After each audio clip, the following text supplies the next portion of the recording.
Hey guys, this is Bing. Today I want to talk about one of the biggest lies in the entire quit smoking industry. Nicotine replacement therapy isn't quitting, it's just switching brands of addiction. I know that sounds harsh. Some people will say, come on, vapes are safer. My doctor told me to try patches. Nicotine spray is approved by science. But have you ever wondered why people using these scientific methods relapse the most? It's because they never actually quit. They just changed how they feed the same craving.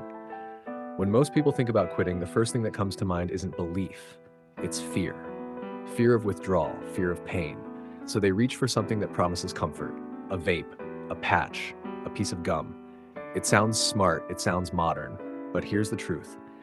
Every one of those products still gives you the same drug, nicotine. Different package, same poison. That's like an alcoholic saying, I don't drink vodka anymore, I switched to red wine. It's healthy now. No, it's not quitting.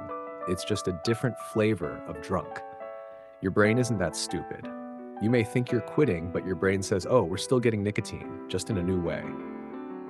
As long as nicotine stays in your system, the belief that smoking helps you cope never breaks. You're not quitting. You're maintaining the addiction on life support. That's why so many people on replacements end up lighting a real cigarette again one night when stress hits or they just feel empty. They call it a relapse, but in reality, they never stopped feeding nicotine in the first place. And here's the dangerous illusion.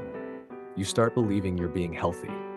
Fruit-flavored vape juice, minty sprays, clean nicotine. But nicotine is still nicotine.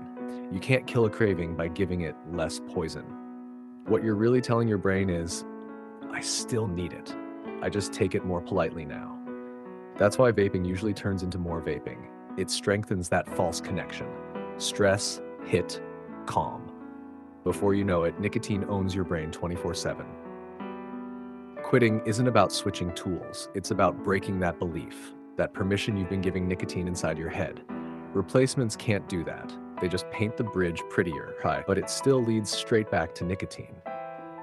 If this message made you pause for even a second, stay with me here. The book I'm writing breaks down how belief, brain wiring, and real freedom work together to end addiction for good. What you're hearing in this video is just the beginning. If you want to understand how your brain was trained and how to train it back, hit subscribe. Let's walk this road together.